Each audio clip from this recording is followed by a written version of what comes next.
अस्सलाम वालेकुम මගේ නම ෆාතිමා නසීරා මම ආවේ නාරම්මල ඉඳලා මම මේ බිස්නස් එක පටන් අරන් දැන් හරියටම අවුරුද්දයි මාස දෙකක් වෙනවා ඔන්ලයින් තමයි කරන්නේ දැන් මුළු ලංකාව පුරාම ඩිලිවරි කරනවා ඒ වගේම ෂොප් වලටත් දානවා ඉතින් මේ බිස්නස් එක පටන් ගන්න ලොකු කතාවක් තියෙනවා ඒ කතාව කියන්නේ ඉස්සෙල්ලාම මම ගාමඩ් ගියා මීට අවුරුදු දෙකකට කලින් ගාමඩ් ගියාට පස්සේ ඒකේ තියෙන පීඩන තාඩන හැමදාම රැ එළියනකම් මහලත් හම්බෙන්නේ රුපියල් 35000යි 40000ක් වගේ මුදල.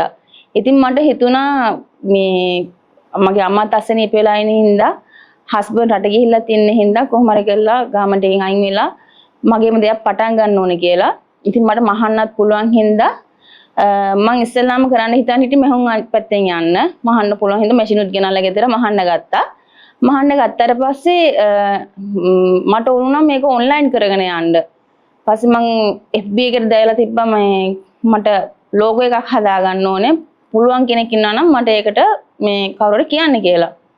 ඔය අතර කොහොමයි කළා ඒජ් ඔෆිස් එකේ ඉන්නවා රුක්මන් කියලා සර් කෙනෙක්. එයා මම එක්ක පොඩි කාලේ ඉඳලා නර්තන වලින් මේ එකට අපි දෙන වැඩ කරපු හින්දා එයා කිව්වා නංගි මේ අපි ලෝගෝ හදලා දෙනවා. මෙන්න මෙහෙම ඒජ් ඔෆිස් එකේ වැඩසටහනක් තියෙනවා පුළුවන් නම් ඇවිල්ලා සහභාගී වෙන්න කියලා. පස්සේ මම මේ වැඩසටහන ගියා. වැඩසටහන ගියාට පස්සේ ඒකේ එදා ගොඩක් කට්ටිය හඳුනාගත්තානේ. දැන් හඳුනාගත්තට පස්සේ ගොඩෝ කට්ටිය ඉන්නේ අහනවා ඔයා මොනවද කරන්නේ? ඔයා මොනවද කරන්නේ? ඔයා මොනවද? එතන ඉන්නේ 190%ක්ම හිටියේ රෙදි මහන කට්ටිය. මම බැලුවා මගේ අම්මෝ මෙතන ඔක්කොම රෙදි මහන කට්ටිය. මෙතරම ලොකු තරගයක් තියෙනවානේ. පස්සේ මට හිතුණා කවුරුත් කරන්නේ නැති දෙයක් කරන්න ඕනේ කියලා. ඊට පස්සේ තමයි මම මේ වටලප්පම් බිස්නස් එක පටන් ගන්න හිතුවේ.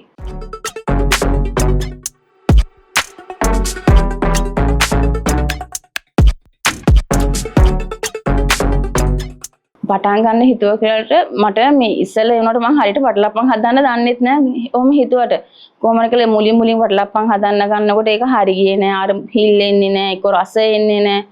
කොහොමද කියලා මම FB එකේ පෝස්ට් එකක් දැම්මා වටලප්පම් මම හදලා විකුණනවා කියලා.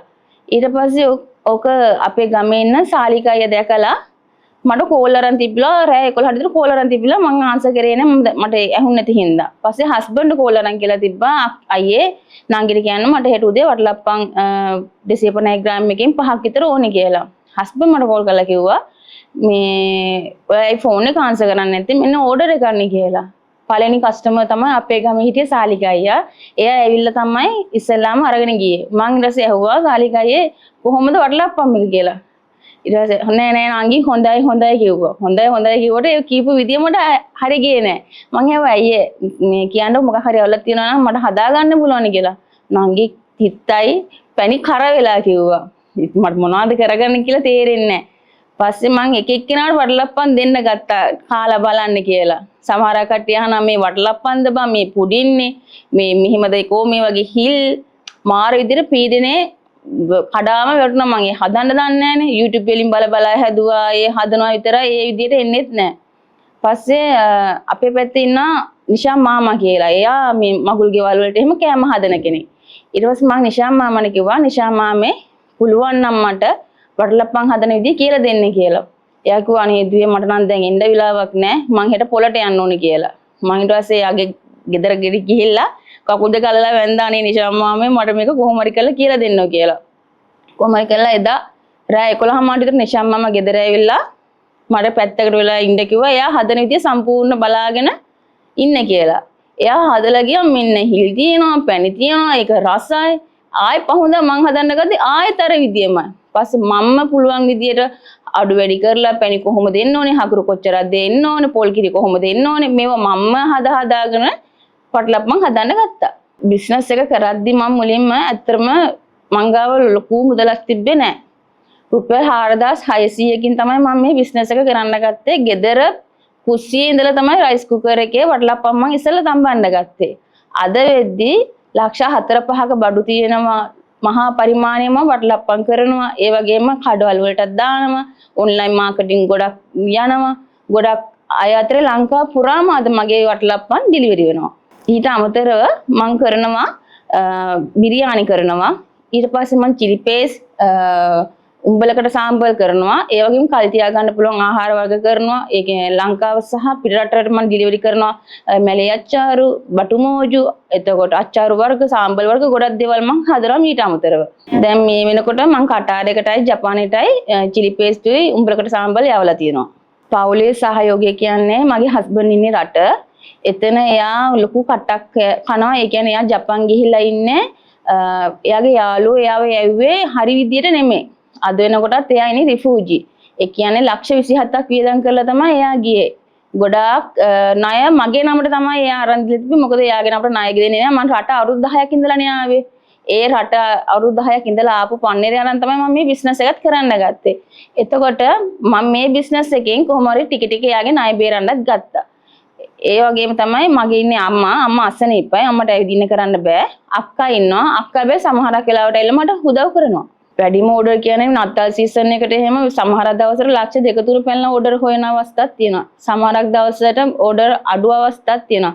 මාසෙට සමහර දවසට 20000 හොයන අවස්ථාවක් තියෙනවා. 70000 හොයන අවස්ථාවක් තියෙනවා. මුලින්ම මේ බිස්නස් එක පටන් ගන්නකොට ගිය අවුරුද්දේ එක බලනකොට ලක්ෂ 10කට වඩා මම හොයලත් තියෙනවා. අමතක නොවන සිදුවීම් ගොඩක් තියෙනවා. එකක් තමයි ඉස්සර කුරියර් සර්විස් තිබ්බේ නෑනේ මට බටලප්පන් ඒ කියන්නේ ඩිලිවරි කරන්න හෙවනවා හම්බුනේ නෑ. පස්සේ කොහොම හරි කරලා මම නාරමලාවට හින්දා කුරුණෑගල කුලියාපිටිය අලව්ව වාරියපොළ ගිරුල්ල මේ පැත්තට මම බස් එකේ ගිහලා ඩිලිවරි කරන්න ගත්තේ. මං ඉස්සලම් පෝස්ට් එකක් දානවා අද මම මේ දවසට මේ තැනට එනවා කියලා. මං කුරුණෑගල බෞද්ධාලෝක පිරිවලට ගියා මේ මෙහෙම පුරුදු වෙන්න. ඒ යනකොට ඒ යන ගමන්ම අඟහරුවාද මම වටලප්පුණු තරන් යනවා. එතකොට මට දෙකම කරගන්න ලේසියිනේ. ක්ලාස් එකේ ඉරෙනවා 12ට. කස්ටමර් කෙනෙක් කිව්වා කිලෝ 3ක් ඕනි කියලා. මම සාමාන්‍යයෙන් අර COD කරන්නේ ඒ දවස්වල.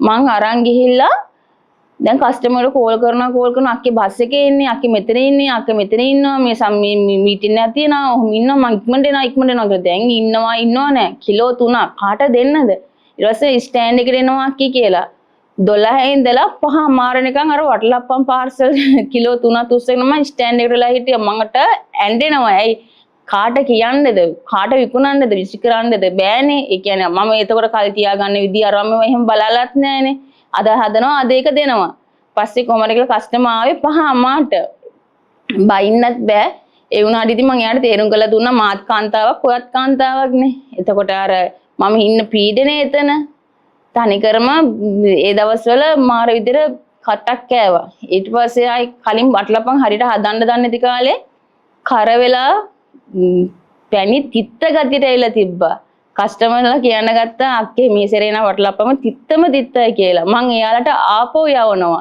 සමහරක්ලට පොඩි මිස්ටේක් එකකින් හකුරු කර වෙන්න පුළුවන්, සීනි කර වෙන්න පුළුවන්. ඒ අවස්ථාවවලදී ආපහු මම ඩැමේජ් පාර්සල් වලට යවනවා. ආයි කුරියර් සර්විස් වලට යවනකොට අපි කොච්චර කැම සහිත පාර්සල් කියලා ගැහුවත් එයාලා අපේ පාර්සල් වලින් මොනවා හරි බර පාර්සලයක් හරි තියෙනවාමයි. එතකොට එහෙම යවනකොට ඒ පාර්සල් ඩැමේජ් වෙනවනේ. මට කස්ටමර් තියාගත්තොත් තමයි මට ඊළඟ දවසේ තායි ඕඩර් එකක් දෙන්නේ. මං එහෙම පාර්සල් වලට ආයි ඩැමේජ් පාර්සල් වලට පාර්සල් එකක් ෆ්‍රී දෙනවත් එක්ක. කෙනෙක්ට කෑම එකක් ඕඩර් කරනවා නම් මගේ පේජ් එක තමයි වටලප්පම් by සෆා ප්‍රොඩක්ට් කියලා තියෙන. ඒ දෙකම එකයි. එතකොට ඒකේ පේජ් එකේ WhatsApp number එකට contact කරලා හරි 071 98 75 645 නම්බරයට මැසේජ් එකක් දැම්මම WhatsApp ඕනම තැනකට මේ වටලප්පම් ලංකාවේ ඕනම තැනකට ඩිලිවරි කරනවා. වටලප්පම් විතරක් නෙමෙයි චිලි පේස්ට් උඹලකට සාම්බර් තව දේවල් ඔයාලට අවශ්‍ය කරන හැම දෙයක්ම අපි ඩිලිවරි කරනවා.